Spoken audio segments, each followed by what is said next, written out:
In this video, we'll examine the most controversial executions in modern American history, mothers who committed unthinkable crimes against their own families and others. We'll uncover the disturbing details behind each case, analyze the evidence that sealed their fate, reveal their haunting final statements, and explore the symbolic last meals they requested before facing ultimate justice. Case 1. Christina Riggs. Executed May 2, 2000, Arkansas. Final words, "I love you, my babies." The last meal, pizza, pepperoni and supreme, a salad with ranch dressing, and a Coke. On May 2, 2000, Christina Riggs became the first woman executed in Arkansas since 1845. But the crime that led her to death row wasn't committed in a moment of rage or passion. It was calculated, methodical, and carried out by hands trained to heal. Christina was a registered nurse at Arkansas Children's Hospital. She understood human anatomy better than most. She knew exactly how fragile life could be, especially in the smallest bodies. On November 4, 1997, that knowledge became a weapon against her own children.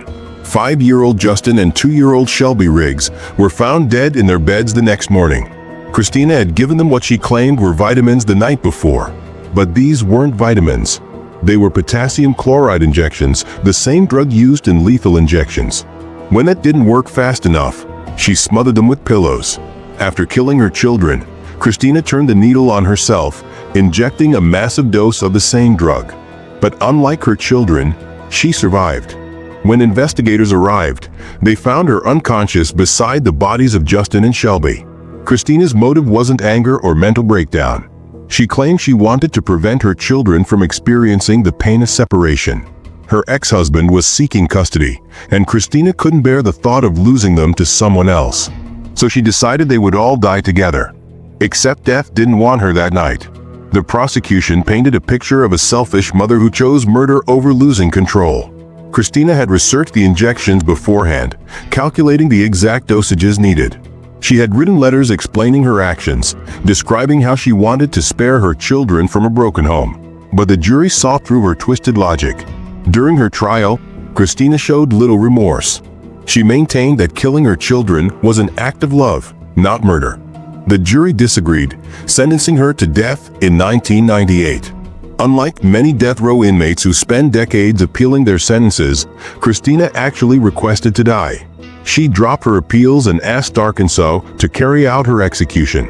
On her final day, Christina ordered pizza for her last meal, pepperoni and supreme, accompanied by a salad with ranch dressing and a Coke.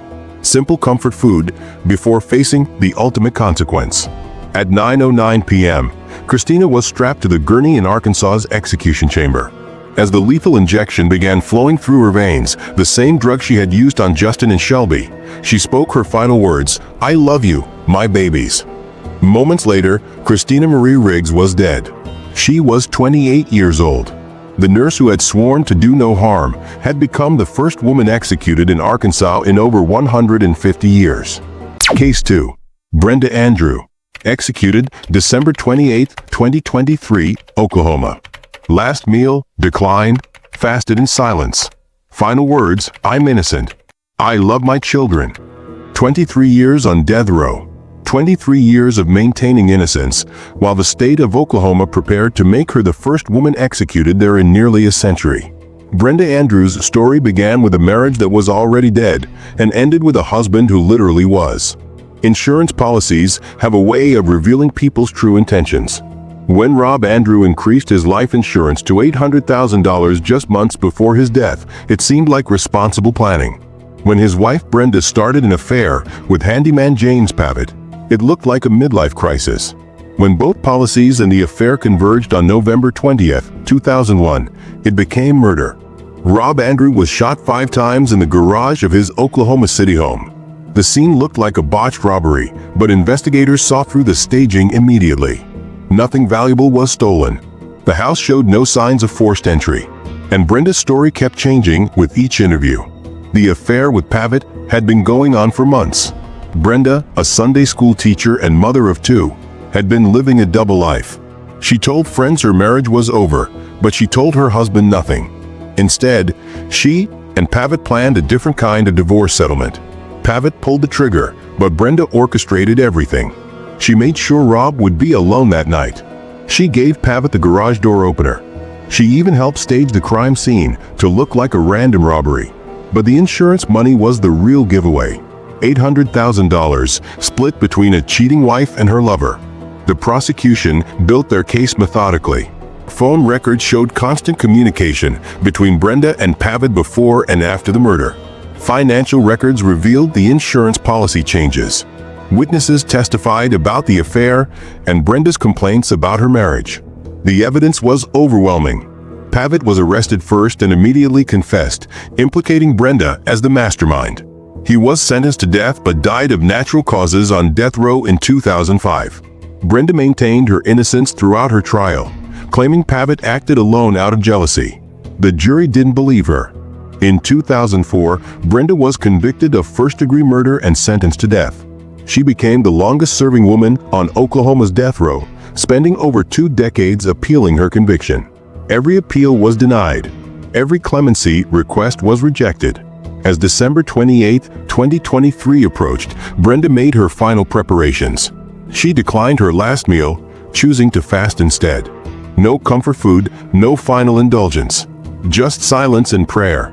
Strapped to the gurney in Oklahoma's execution chamber, Brenda spoke her final words with the same conviction she'd maintained for over 20 years. I'm innocent.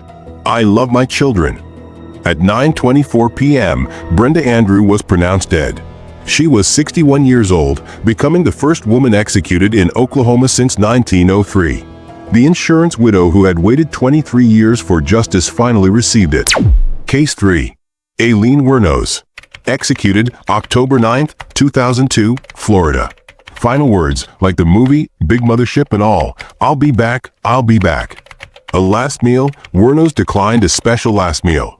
On October 9, 2002, Aileen Wuornos was executed by lethal injection at Florida State Prison, becoming one of the most notorious female serial killers in American history. But the path that led this mother to death row began decades earlier on the desolate highways of Central Florida. Between 1989 and 1990, Wuornos turned Florida's Interstate 75 into her personal hunting ground. Working as a prostitute along the highway, she would flag down middle-aged men in their cars, offering services that would become their final transaction. 7 men thought they were picking up a working girl. Instead, they encountered a killer who would claim their lives and leave their bodies scattered across Volusia, Citrus, and Pasco counties. Wuornos had given birth to a son years before her killing spree began, but she surrendered him for adoption shortly after birth. The child would grow up never knowing that his biological mother would become one of America's most feared serial killers. By the time she started killing, motherhood was just another chapter in a life marked by abandonment and violence. Her victims included Richard Mowry, a 51-year-old electronics repair shop owner, David Spears, a 43-year-old construction worker, Charles Carskadden, a 40-year-old part-time rodeo worker, Troy Burress, a 50-year-old sausage salesman, Charles Humphreys, a 56-year-old retired Air Force major, Walter Antonio, a 62-year-old truck driver, and Peter Seams, a 65-year-old retired merchant seaman. Each man died from gunshot wounds, their bodies discovered days or weeks later by hunters, hikers, or road crews. When police finally arrested Wuornos in January 1991, she initially claimed self-defense, insisting that each victim had either raped her or attempted to assault her during their encounters. She painted herself as a victim forced to kill to survive.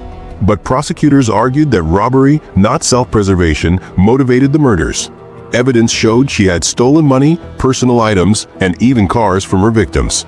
During her trial, Wuornos became a media sensation.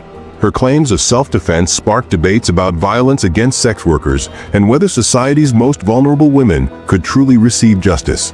But the jury rejected her defense, convicting her of first-degree murder and sentencing her to death. On her final day, Wuornos declined a special last meal, eating only a hamburger and soda from the prison canteen earlier in the day, followed by a cup of coffee. Strapped to the gurney, she delivered her final statement, rambling about sailing with rock music and returning like Independence Day with Jesus. Her bizarre final words reflected a mind that had long since detached from reality, ending a life that had claimed 7 others along Florida's highways. Case 4. Lois Nadine Smith. Executed December 4, 2001, Oklahoma. Her final words, you've always been there for me. I love you all. God bless you all. The last meal, barbecued ribs, onion rings, a salad with ranch dressing, broccoli with cheese sauce, and a large Coke. Lois Nadine Smith died by lethal injection on December 4, 2001, at Oklahoma State Penitentiary, carrying to her grave one of the most twisted betrayals in criminal history. What drove this mother to orchestrate the brutal murder of a young woman who had once been part of her family? The crime that sealed Smith's fate began with a mother's obsession with her son's love life. In 1982, when her son's relationship with 21-year-old Cindy Bailey ended, Smith couldn't let it go. Instead of accepting that young relationships sometimes fail, she decided to make sure this one ended permanently. Smith enlisted her son and another man in a plan that would destroy multiple lives forever. Together, they abducted Cindy Bailey, taking the young woman to a remote location where Smith's maternal instincts turned into something monstrous. What happened next would haunt Oklahoma for decades. The attack on Bailey was methodical and merciless. Smith repeatedly stabbed the young woman, but that wasn't enough. She then stomped on Bailey's throat, ensuring that a life barely begun would never continue. The woman who had once welcomed Cindy into her family became her executioner. Police arrested Smith and charged her with first-degree murder. Prosecutors painted a picture of a controlling mother who couldn't accept that her adult son had moved on from a relationship. The evidence was overwhelming, and the jury had no trouble convicting her. During her 19 years on death row, Smith maintained that she was protecting her family, but the courts repeatedly rejected her appeals. Her case became a study in how family loyalty can twist into something deadly when taken to extremes. On her final day, Smith requested a substantial last meal: barbecued ribs, onion rings, a salad with ranch dressing, broccoli with cheese sauce, and a large Coke. It was a feast that Cindy Bailey would never have the chance to enjoy. Strapped to the gurney, Smith finally showed remorse in her final statement. She apologized to the Bailey family for the pain and loss she had caused, hoping that God would heal their wounds. She thanked her own family for their love and support, telling them she loved them all. At 9:21 p.m., the lethal injection took effect. Smith was pronounced dead, becoming the first woman executed in Oklahoma since 1903. Her death closed a chapter on a crime that showed how a mother's love, when poisoned by control and jealousy, can become the most dangerous force of all. Case 5. Linda Lionblock. Executed May 10, 2002, Alabama. A final words, she made no final statement. A last meal. She declined a special last meal, opting for the regular prison meal. Linda Lionblock became the first woman executed in Alabama in 45 years when she died by lethal injection on May 10, 2002, at Coleman Correctional Facility. Her death marked the end of a case that divided a state and raised questions about justice, loyalty, and the lengths a mother would go to protect the one she loved. Block's journey to death row began on a routine traffic stop that turned deadly in October 1993. Alabama State Trooper Roger Motley pulled over a vehicle driven by George Sibley Jr., Block's common-law husband, for a minor traffic violation near Opelika. What should have been a simple citation became a confrontation that would cost Motley his life and seal Block's fate. The traffic stop escalated when Sibley became aggressive with the trooper. Block, sitting in the passenger seat with her young son in the back, watched as the situation spiraled out of control. When Sibley pulled a gun and shot Motley, Block made a split-second decision that would haunt her for the rest of her life. She grabbed her own weapon and fired at the wounded officer. Motley, a 30-year-old father and decorated law enforcement officer, died from his wounds. Block and Sibley fled the scene, but were captured hours later. During the investigation, prosecutors discovered that Block had fired multiple shots, making her an active participant in the trooper's death rather than a passive bystander.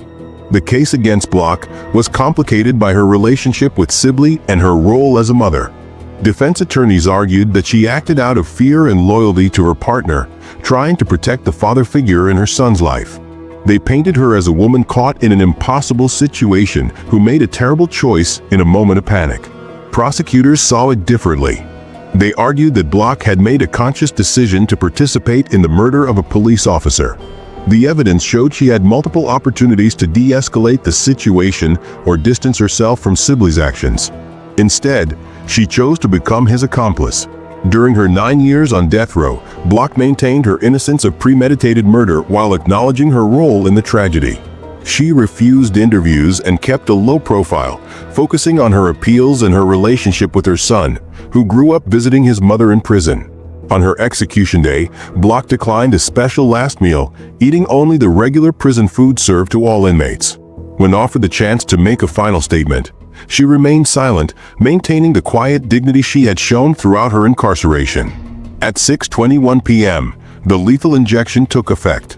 Block was pronounced dead, leaving behind a son who had lost both his mother and his childhood to a single moment of violence that forever changed multiple families. Case 6. Kimberly McCarthy. Executed June 26, 2013, Texas. Final words: this is not a loss. This is a win. You know where I'm going. I'm going home to be with Jesus. Keep the faith. I love you all. A last meal. McCarthy declined a special last meal. On June 26, 2013, at 6:37 p.m., Kimberly McCarthy became the 500th person executed in Texas since the state resumed capital punishment in 1982. But the numbers tell only part of her story. What they don't reveal is how a mother's desperate addiction led her down a path that would end with her strapped to a gurney in Huntsville's death chamber. The transformation of Kimberly McCarthy from mother to killer began long before the night she knocked on Dorothy Booth's door. By 1997, crack cocaine had already carved deep wounds through her life, stealing her job, her stability, and ultimately her moral compass. The 36-year-old former nursing student had crossed lines that once seemed unthinkable, trading her son's future for the fleeting high of her next fix. Dorothy Booth never saw it coming. The 71-year-old retired college professor lived quietly in Lancaster, Texas, her days filled with books and the simple pleasures of retirement. She had no way of knowing that her neighbor's escalating drug habit would make her a target. On October 13, 1997, McCarthy appeared at Booth's door with a story about needing to use the phone. It was a lie that would cost Dorothy her life. Inside that modest home, McCarthy's desperation exploded into violence. She beat the elderly woman with a candle holder, then stabbed her repeatedly with a butcher knife. But murder wasn't enough. McCarthy cut off Dorothy's finger to steal her diamond ring, then ransacked the house for anything of value. When investigators arrived, they found Dorothy's body and a scene that spoke of both rage and calculated greed. The finger told the story McCarthy couldn't hide. When police arrested her days later, forensic evidence linked her DNA to the crime scene. During the investigation, detectives uncovered something even more chilling. McCarthy was connected to 2 other murders with identical patterns. The deaths of 81-year-old Maggie Harding and 85-year-old Jetty Lucas bore her signature: elderly victims, brutal beatings, and stolen jewelry. Prosecutors painted a picture of a predator who specifically targeted vulnerable seniors, using her charm to gain entry before unleashing violence. The jury heard how McCarthy had systematically hunted the defenseless, turning their trust into her weapon. Her son would grow up knowing his mother had become the very monster children are taught to fear. In 2002, McCarthy was convicted of capital murder and sentenced to death. She spent 11 years on death row, writing letters and maintaining her innocence even as appeals courts repeatedly upheld her conviction. The evidence was overwhelming: DNA, fingerprints, and a pattern of violence that spoke louder than any protest of innocence. When her final day arrived, McCarthy declined a special last meal. Instead, she faced death with words of faith, telling witnesses she was going home to Jesus. At 6:37 p.m., the lethal injection began flowing through her veins. She was pronounced dead 10 minutes later, becoming the first woman executed in Texas in 3 years. Case 7. Lisa and Coleman. Executed September 17, 2014, Texas. Final words: tell my sister I love her. Tell my nephew I love him. I'm ready. The last meal: a bacon cheeseburger with everything, French fries, onion rings, a chef salad with ranch dressing, fried okra, a banana, a Coke, and a piece of carrot cake. Lisa and Coleman's execution by lethal injection on September 17, 2014, ended a case that revealed how trust can become the deadliest weapon against the innocent. But the true horror wasn't in how she died. It wasn't what she did to a 9-year-old boy who called her family. Devontae Williams weighed just 35 pounds when they found his body. At 9 years old, he should have weighed twice that. The skeletal remains of what had once been a laughing child told investigators everything they needed to know about the months leading up to his death in 2004. Over 250 separate injuries marked his tiny frame, each one a testament to systematic cruelty that defied comprehension. Coleman had stepped into a parental role when she began dating Marcella Williams, Devontae's mother. What should have been a household of protection became a chamber of horrors for the young boy. While Marcella worked long hours, Coleman assumed responsibility for Devontae's care. That responsibility became his death sentence. The starvation was deliberate. Coleman controlled every morsel of food that entered the house, yet none reached Devontae. While she and Marcella ate regular meals, the boy wasted away before their eyes. Neighbors later reported seeing him scavenging through garbage cans, desperate for anything edible. His school noticed his dramatic weight loss, but Coleman had explanations ready. Stories about medical conditions and dietary restrictions that masked the truth. But hunger was only part of Devontae's suffering. The injuries on his body painted a picture of sustained abuse that went far beyond neglect. Coleman had turned daily life into a series of torments for a child who had no escape and no voice loud enough to save himself. Each day brought new pain, new hunger, and new reasons to fear the woman who should have protected him. When Devontae's body was discovered, investigators found a scene that hardened veteran detectives. The contrast between the well-fed adults and the skeletal child was stark. Medical examiners determined that the boy had been systematically starved over months, his body consuming itself in a desperate attempt to survive. Coleman's trial revealed the calculated nature of her cruelty. Prosecutors presented evidence of deliberate withholding of food while maintaining the appearance of a caring guardian to outsiders. The jury heard testimony about a child who begged for scraps while his guardians dined feet away, indifferent to his suffering. Sentenced to death in 2006, Coleman spent 8 years on death row. Her final meal was a feast that stood in obscene contrast to the starvation she had inflicted: a bacon cheeseburger, fries, onion rings, salad, fried okra, banana, Coke, and carrot cake. When her time came, her final words were simple expressions of love for her sister and nephew. At 6:23 p.m., she was pronounced dead, joining the ranks of executed mothers whose crimes had crossed every line of humanity. Case 8. Darlie Ruta, Texas death row, not executed yet. A last meal, not applicable, execution stayed, maintains innocence. Final words, none yet.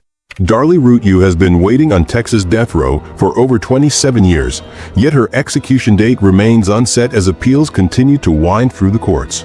But the case that put her there began on a June night in 1996 when 2 young boys were found stabbed to death in their own home, and their mother's story never added up. 6-year-old Devin and 5-year-old Damon Ruta died from knife wounds in the family's Rowlett, Texas home while their father Darren slept upstairs. Darlie claimed an intruder had broken in, attacked the children, and wounded her as well before fleeing through the garage. The scene appeared to support her story at first: overturned furniture, a cut window screen, and Darlie herself bearing a slash across her throat. But investigators found something troubling in the details. The blood evidence didn't match Darlie's version of events. Her wounds, while dramatic-looking, were surprisingly superficial compared to the fatal injuries inflicted on her sons. The supposed entry point showed no signs of an actual break-in, and items that should have been disturbed by a fleeing intruder remained untouched. More damaging was what happened 8 days after the murders. At the cemetery where Devin and Damon were buried, Darlie was filmed spraying silly string on their graves during what was supposed to be a birthday celebration for Devin.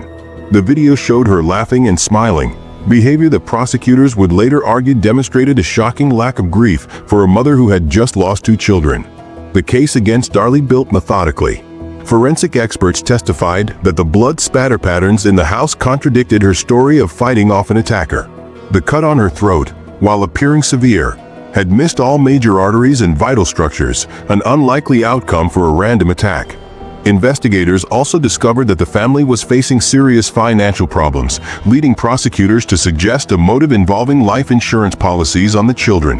During the 1997 trial, the silly string video became a centerpiece of the prosecution's case. They argued it showed a woman celebrating rather than mourning, someone who had orchestrated the deaths of her own children and was now free to collect insurance money. Defense attorneys countered that people grieve differently and that the video represented an attempt to honor Devin's birthday, not celebrate his death. The jury wasn't convinced by Darlie's defense. They found her guilty of capital murder in the death of Damon, though she was never tried for Devin's murder. The death sentence followed, but Darlie has maintained her innocence throughout more than 2 decades of appeals. Her case remains one of the most controversial in modern true crime. Supporters point to questions about evidence handling and argue that she was convicted based on her behavior rather than solid proof. Critics maintain that the physical evidence clearly shows she killed her children, then staged the scene to cover her tracks. Case 9. Marilyn K Plants. Executed May 1, 2001, Oklahoma. Final words: to my kids, I am so sorry for all the pain and suffering I have caused you. I love you. I want you to know I love your dad. He was a wonderful man. A last meal, a taco salad, 2 Cokes, and a piece of German chocolate cake. Marilyn K Plants was executed by lethal injection on May 1, 2001 at McAllister State Penitentiary in Oklahoma, becoming one of the few women to die for orchestrating her husband's murder. Her final act was singing Silent Night as the drugs flowed through her veins, a haunting end to a case that began with betrayal and ended in flames. The marriage between Marilyn and James Plants appeared solid from the outside, but beneath the surface, Marilyn was already planning her husband's death. By 1988, she had taken a lover named Clifford Bryson, and together they hatched a plot that would turn James from husband into victim. The motive was as old as murder itself: money from a life insurance policy that would make Marilyn a wealthy widow. James Plants had no idea that his wife had marked him for death.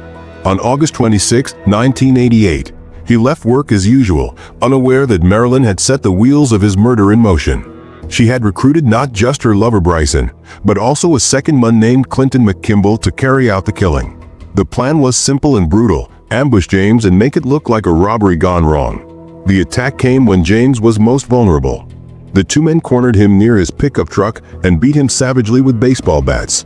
But the violence didn't end there. In a move that suggested both panic and calculated cruelty, they placed the unconscious James inside his truck and set it on fire. The flames consumed both the vehicle and any hope that James might survive his injuries.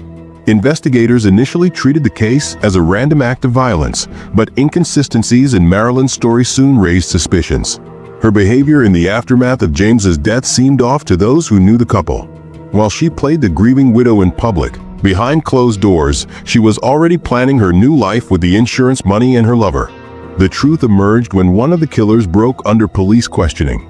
Bryson eventually confessed to his role in the murder and implicated Marilyn as the mastermind who had orchestrated the entire plot. The evidence painted a picture of a woman so desperate to escape her marriage that she was willing to have her husband killed rather than simply seek a divorce. During her trial, prosecutors revealed the cold calculation behind Marilyn's plan. She had researched the insurance policy, recruited the killers, and provided them with information about James's routines.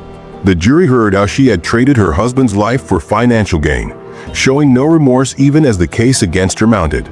Sentenced to death in 1989, Marilyn spent 12 years on death row.